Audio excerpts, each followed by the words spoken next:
Meu povo, tudo bem? Boa sexta pra vocês, hein? Foi mal, eu queria ter gravado esse vídeo mais cedo, porque desde ontem recebi muitas perguntas na caixinha que eu abro toda quinta lá no Instagram, perguntando sobre temas do jogo do Brasil, então decidi separar em dois vídeos diferentes, um vídeo sobre o jogo do Brasil contra a Venezuela e outro vídeo respondendo as perguntas de vocês. Se você está chegando nesse vídeo, é a primeira vez no canal, toda sexta-feira eu respondo cerca de 30 perguntas que o pessoal me manda lá no Instagram, e eu faço quase que uma mini entrevista coletiva comigo mesmo, selecionando as perguntas, aqui na sexta. Então, ainda terá esse vídeo hoje. O da seleção brasileira está saindo antes. Vi bastante da repercussão, assisti o jogo, foi às 10 da noite aqui do horário espanhol, foi transmitido pela TV a cabo por aqui, então era fácil de acompanhar dessa vez o jogo da seleção brasileira. E eu achei um jogo bastante ruim. Eu vi que teve repercussão no Brasil de que foi um bom jogo, de que o Brasil fez um grande primeiro tempo, de que a Venezuela bateu muito e tal. Eu tive uma percepção bem diferente do jogo. Acho que o Brasil no primeiro tempo permitiu muito a Venezuela, tanto posses de bolas muito confortáveis da Venezuela no campo de defesa do Brasil. A Venezuela joga com Salomão Rondon na frente, que é um especialista em jogada, especialmente de bola aérea, e permitiu que a Venezuela cruzasse muito. Outra coisa é que a área foi relativamente bem protegida, né? Tem uma cobrança de falta que ele mata no peito o Gabriel Magalhães, não deixa ele finalizar, meio que bloqueia ele. Tem uma outra que o Marquinhos também coloca o corpo, não deixa ele subir. Mas permitiu bastante a Venezuela. Saídas de bola erradas, saídas de bola boba erradas. Teve um desarme em cima do Bruno Guimarães, que o lance deveria ter sido paralisado por impedimento. Talvez o árbitro tenha tido dúvida se a bola tenha saído do pé do Bruno ou do pé do adversário. Mas enfim, o Brasil não saiu jogando bem. O Brasil permitiu que a Venezuela ocupasse muitas vezes o campo de defesa do Brasil e permitiu que a bola chegasse com muito boas condições à área e ao jogador mais perigoso da Venezuela. Tanto que se a gente olha em chances mais perigosas criadas, a Venezuela criou 4 e o Brasil 2 no primeiro tempo. Uma das criadas do Brasil é uma jogada que o Brasil tem mérito de apertar bem a saída de bola da Venezuela e bloquear linhas de passes, mas especialmente tem um erro individual do zagueiro da Venezuela na hora de fazer um domínio, que o Vinícius Júnior aproveita muito bem. Chega a driblar, o goleiro perde o ângulo e depois o Rafinha finaliza para fora. E depois tem uma boa jogada do Brasil também, que o Vinícius sai fazendo fila, driblando pela esquerda, e aí tem boa participação do Rafinha, do Savinho, e acaba com uma finalização do Gerson, né, se eu não estou enganado, que o goleiro pega muito bem. De resto, um cruzamento que o Vinícius colocou na trave, e o gol de falta marcado pelo Rafinha. Mas foi um primeiro tempo parelho, não achei o Brasil muito superior no primeiro tempo, com alguns momentos, talvez entre os 10 e os 30, com um bom domínio do jogo, e acho que ali sim o Brasil foi melhor, mas depois disso, o primeiro tempo, apesar do Brasil terminar vencendo, já termina equilibrado, e volta para o segundo tempo, e até o pênalti sofrido pelo Vinícius Júnior era o jogo da Venezuela. O pênalti que o Brasil tem a seu favor sai de uma bola longa do Gerson, e acho que o Brasil, em muitos momentos do jogo, se resumiu a bola longa para os atacantes correr. É muito pouco para a seleção brasileira. Dava para ver mais a Venezuela trocando passes, vencendo linhas, ocupando o campo de ataque, tentando desorganizar o rival do que o Brasil. O Brasil, até por ter jogadores de característica muito explosivas na frente, Vinícius, Savinho, Rafinha, o próprio Igor Jesus, chegada de Gerson, é um time que eu acho que quer atacar muito rápido, quer transicionar muito, quer chegar com muita velocidade e não ficar de rame-rame, né? De toquinho para cá, toquinho para lá para achar espaço na defesa do adversário. Mas eu acho que isso também gera muitas vezes descontrole de jogo, perdas de posse de bola contra-ataques, perda de posse de bola contra-ataque, com uma pressão mal feita do Brasil na saída de bola em muitos momentos, em outros esteve mais encaixado, mas em muitos momentos uma pressão muito mal feita que a Venezuela venceu muito fácil e ocupou o campo do Brasil. Segundo tempo era péssimo, até que tem o pênalti, o Vinícius perde, mas depois daquilo ali, e acho que com as mudanças, especialmente a entrada do Paquetá e a saída do Igor Jesus, e ter um ataque mais móvel, acho que o Brasil ganhou em volume na frente. Foi boa também a entrada do Luiz Henrique. Mas eu achei um jogo, no primeiro tempo, em alguns momentos bons do Brasil, em muitos momentos razoável, e em vários momentos do primeiro e do segundo tempo ruins. O que o Brasil permitiu à Venezuela, acho que é demais. Muitos erros individuais, do Ederson, por exemplo, em saída de bola. Claramente tinha alguma jogada que era feita para que os jogadores como Rafinha e Igor Jesus atraíssem zagueiros, que Vinícius entrasse em diagonal. Só foi utilizado uma vez, né, com Ederson, assim, a gente viu muitas vezes o Brasil sem saída e Ederson dando chutão para frente, a bola ficando muito fácil com o adversário. Coisas de um time pouco trabalhado. Para mim, coletivamente, esse é o resumo da obra. O Brasil continua sendo um time pouco trabalhado. É muito difícil ler as intenções do Brasil durante o jogo. Não é um bom time de futebol. Outra coisa que pode ganhar e que pode perder, tem melhores jogadores, tem ótimos jogadores, e mesmo que não esteja num grande dia, como o Vinícius não estava num grande dia, ainda é capaz de forçar uma expulsão, forçar um pênalti e poderia ter feito o gol da vitória. Mas coletivamente tem muito pouco da seleção, com a bola e sem a bola.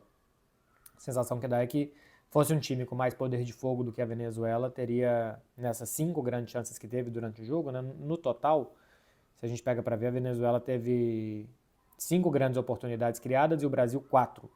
E o XG do Brasil, os gols esperados do Brasil são maiores que o da Venezuela, mas ainda assim o Brasil permitiu muitas grandes chances para a Venezuela. O Ederson não saiu jogando bem, mas foi muito bem em muitos momentos abafando, né? A chegada dos atacantes em jogadas de mano a mano. Individualmente, eu acho que foi um bom jogo do Rafinha, de chamar responsabilidade, de muitos deslocamentos para pedir bola, do golaço de falta. Rafinha está nesse momento da temporada que tudo que ele toca vira ouro, tudo entra para ele.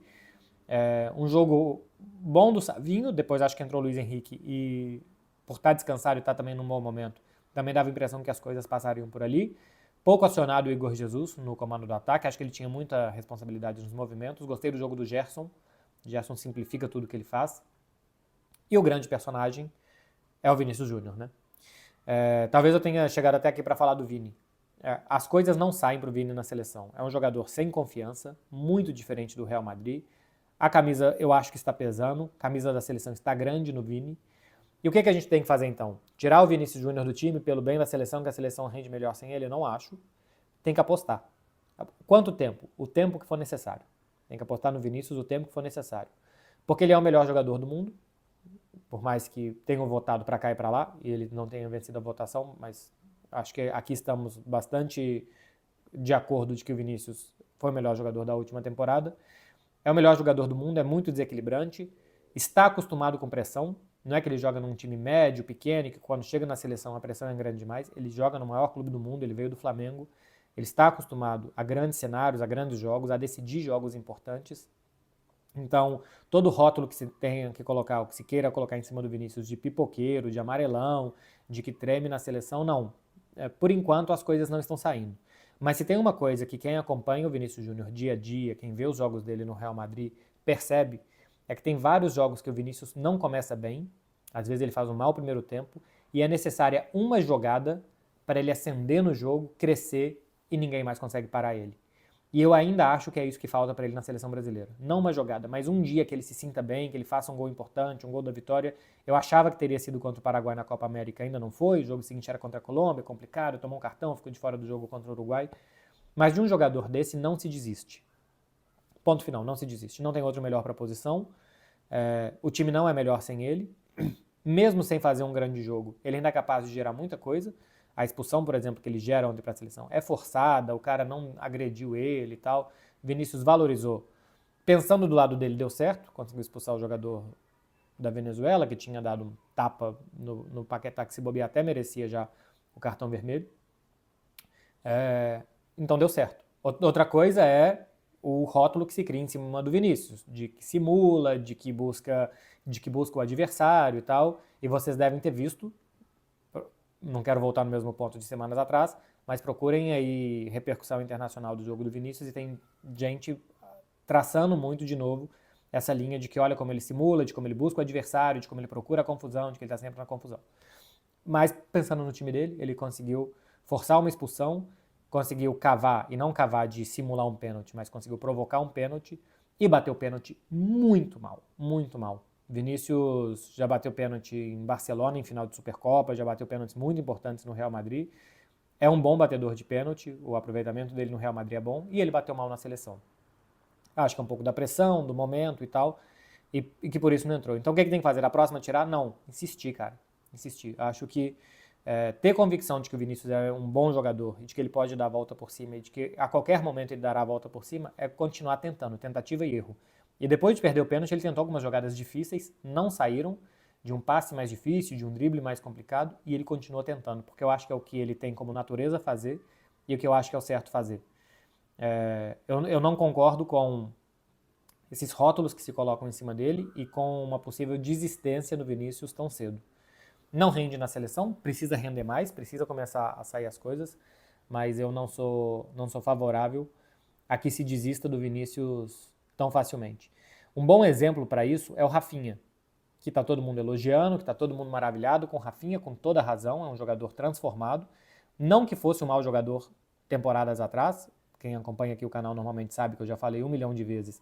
Rafinha, nas 2 temporadas que ele esteve no Barcelona antes dessa, só o Lewandowski participou de mais gols do que ele, tanto somando as 2 temporadas como individualmente, na primeira ou na segunda temporada, então ele sempre foi um jogador útil, e nessa, além de útil, ele é um jogador que está brilhando, né? Que está aparecendo o lado individual como nunca. O que mudou do Rafinha de um ano para o outro, de 2 anos para cá? Ou dos 2 primeiros anos para cá? Mudou o técnico, que pode ter dado mais confiança para ele, pode ter dado mais ferramentas, mas o jogador não mudou. É o mesmo jogador, com as mesmas capacidades e defeitos técnicos que o Rafinha tinha e que ele continua tendo. E é um outro jogador, um jogador completamente transformado. Então, os jogadores, às vezes, eles são muito bons e o ambiente, a confiança, o ecossistema ainda não são favoráveis para que ele brilhe tudo que ele possa brilhar. Só pegar o Rafinha de um ano para cá, que era com o Xavi, que é com o Hans Flick, ou pegar o Vinícius Júnior, o que ele é no Real Madrid. Ele veio de fazer 3 gols no último jogo e de resolver um jogo para o Real Madrid, depois o time está em crise por conta das derrotas consecutivas e no Santiago Bernabéu. Ele foi lá, fez 3 dos 4 gols contra o Osasuna e ajudou a amenizar a crise. 6 dias depois está na seleção e parece um imprestável, né? Não é. O Vinícius mais perto da realidade é o Vinícius do Real Madrid. E não é que ele decide jogos contra o Osasuna. Ele decide jogo contra o Barcelona, contra o Bayern de Munique, 2 finais de Champions, ele fez um gol do título, o outro ele fez o segundo gol, pode considerar mais ou menos gol do título, mas fez nas 2 finais de Champions ele fez o gol nas 2. Então, não falta capacidade técnica para o Vinícius, não falta, talvez falte coletivamente que as coisas melhorem, mas quando ele bate um pênalti mal como foi, e já teve outras partidas, eu já falei aqui, por exemplo, o jogo contra a Inglaterra, por exemplo, que ele também se dribla o goleiro, perde o ângulo, não finaliza, fica meio sem confiança. Falta. É lógico que falta para ele na seleção. Mas para mim a pior solução de todas é desistir. Pior solução. A pior alternativa para resolver o problema do Vinícius Júnior na seleção é desistir do Vinícius Júnior. Então, precisa melhorar, precisa crescer, precisa se sentir mais confortável, mais confiante. E acho que só vai fazer isso o dia que jogar muito bem. Que a seleção dê para ele ferramentas também, né? Que dê bolas em boas condições, boas jogadas, que recebam muitas bolas. Acho que isso aconteceu mais contra o Equador, embora isso, assim, um time que eu ainda achei pouco coletivo, Equador contra a Venezuela, um time que eu achei pouco coletivo, mas já recebeu mais jogadas do jeito que ele gosta para 1 contra 1. E eu acho que é assim que ele vai melhorar, até porque tirando essa jogada capital, o Vinícius teve boas jogadas, teve boa participação no jogo da seleção. Mas o jogo ainda tá ruim, tá? Voltando pro coletivamente para encerrar o vídeo, ainda vi pouquíssimo da seleção brasileira, um jogo de má organização. Para sair jogando até chegar no ataque, para se defender, desde marcar na frente até marcar atrás. Coletivamente eu gostei muito pouco da seleção, e tem esse outro ponto do Vini e do Rafinha também, que eu falei aqui mais atentamente, sobre a confiança no futebol, a diferença que faz. Tá falado, meu povo? Deixa aqui um like e deixa um comentário também no vídeo. E ainda hoje sai o vídeo respondendo as perguntas de vocês, então já podem, ainda mais que é feriado, começar a assistir isso completamente fora de si e assistam já o próximo vídeo em outra dimensão. Valeu, gente. Até mais.